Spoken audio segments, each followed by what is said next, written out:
Issue اب یہ آ رہا ہے کہ ان کا جو پیمنٹ پلان تھا وہ تقریباً کمپلیشن کے نزدیک آ گیا، اور گرے اسٹرکچر کے بعد اگر گرے اسٹرکچر میں بات کریں تو ہمارے جو اسٹیل کی پرائس ہیں وہ بہت زیادہ انکریز ہوئی ہیں، باقی کافی جتنا بھی مٹیریل ہے، اور اب وہ فنیشنگ پہ آئے ہیں تو فنیشنگ کی پرائسز اتنی زیادہ ہو گئی ہیں کہ اس کا خمیازہ اب ڈیفینیٹلی اینڈ پہ آ کے کسٹمر کو ہی بھگتنا پڑتا ہے. ڈیولپر اپنے کھاتے میں اس طرح کی چیزیں بڑی کم لیتے ہیں، تو جو کسٹمر ہے، جو ڈائریکٹ کسٹمر ہے، انہیں پھر ایکسیلیشن چارجز یا ان کی جو کاسٹ آف لینڈ ہے اس میں ڈیولپمنٹ چارجز سوسائٹی میں لگا دیے جاتے ہیں. ہائی رائز بلڈنگ ہے تو وہ جو کاسٹ انکریز ہوئی ہے اسی حساب سے وہ کسٹمر کو ہٹ کر دی جاتی ہے. تو یہ ایشو مہنگائی کی وجہ سے بہت زیادہ فیس کرنا پڑ رہا ہے یہاں پہ. جی تو آصف صاحب یہ بتائیے گا، آپ کے نظر میں کبھی کسی بھی خریدار نے ان ٹرمز اینڈ کنڈیشن کو پڑھا ہے ایگریمنٹ سائن کرنے سے پہلے؟ دیکھیں، جس وقت یہ کوئی بھی سیلنگ پچ ہوتی ہے یا جو لوگ لے رہے ہوتے ہیں وہ کرنٹ مارکیٹ میں اپنی اس لحاظ سے دیکھتے ہیں کہ اگر آج 7,000 10,000 روپے پر اسکوائر فٹ کوئی چیز بک رہی ہے تو وہ اگلے 3 سال میں نے پے کرنی ہے. تو اس وقت لوگ ایک ایموشنل اٹیچمنٹ ہوتی ہے پراپرٹی بائنگ پروسیس میں، جس کی وجہ سے اس ڈیپتھ میں اس چیز کو انڈرسٹینڈ دونوں طرف سے نہیں کیا جاتا. جہاں تک تعلق ہے ڈیولپر کا یا بلڈر کا، وہ کسی حد تک تو جو اس کے پاس انوینٹری اویلیبل ہے آج کے ریٹ سے اس کو روک لے گا یا اس کو کل کو بعد آنے والے دنوں میں لانچ کرے گا تو کرنٹ مارکیٹ پرائس پہ لانچ کرے گا، لیکن اس کی وہ جو کوانٹٹی ہے وہ بہت منیمم 20% سے بھی ریسٹ کم جو ہے وہ لوگ چھوڑتے ہیں اپنے پاس. تو انفارچونیٹلی اس قسم کی چیزوں میں سچویشن میں اب جو کیونکہ ٹائم کے ساتھ ساتھ اگر ایسکلیشن کوئی نہیں دینا چاہتا کلائنٹ یا اس کو روک لیتا ہے یا اس کو کسی سول لیٹیگیشن میں لے جاتے ہیں، تو یہ سارا کا سارا صرف پروجیکٹ ہی نہیں رکتا، اس پہ کام کرنے والے لوگ، اس پہ جو لوگ بے روزگار ہوتے ہیں، جو آگے چیزیں آپشنز آتی ہیں، وہ سارا سرکل رک جاتا ہے اور یہ مسٹرسٹ کا ایلیمنٹ ہوتا ہے. لیکن آصف صاحب یہ بتائیے گا، صرف 1 سال پہلے کی بات کریں تو تھوڑا سا ہم اگر اس کو کمپیریزن کریں تو 1 سال پہلے جو کاسٹ آف کنسٹرکشن تو خیر وہ تو بڑی ہے، جو مٹیریل کی کاسٹ تھی 1 سال پہلے کیا تھی، جو مین جو چیزیں یوز ہوتی ہیں، سیمنٹ کی بات کریں، سریے کی بات کریں یا اینٹوں کی بات کریں، تو کتنا کو اس میں فرق آیا؟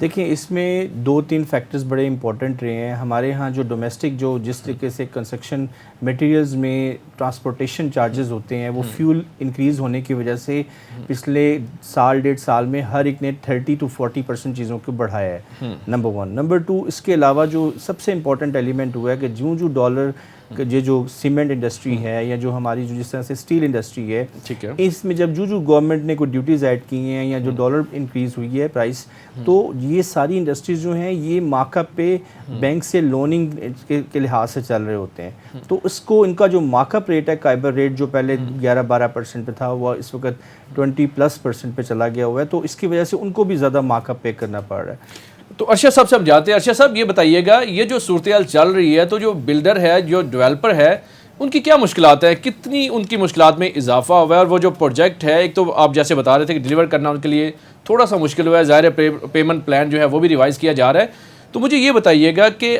اب مستقبل آپ کو کیا دکھائی دے رہا ہے کہ جو ایک ڈیولپر ہے وہ اپنے منصوبے جو پرانے ہیں انہیں کو جاری رکھ پائے گا، نئے منصوبوں کی طرف وہ جانے کا سوچ بھی رہا ہے یا نہیں سوچ رہا؟ ہمارا ریئل اسٹیٹ سیکٹر ہے، اس کو انڈسٹری کا درجہ ہی نہیں دیا گیا.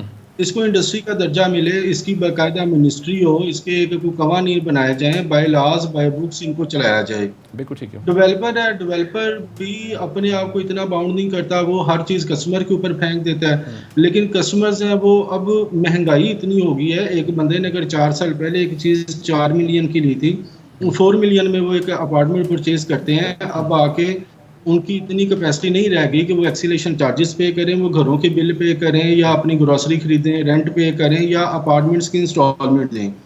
ڈیولپر کے لیے بھی یہ مشکلات ہو گئی ہیں کہ لوگ انسٹالمنٹ نہیں دے رہے، لوگ ہر چیز کو روک کے بیٹھ گئے ہیں کہ ہم اپنا گھر پورا کریں گے یا لگژری میں جائیں گے یا یہ والی ضروریات کو پورا کریں.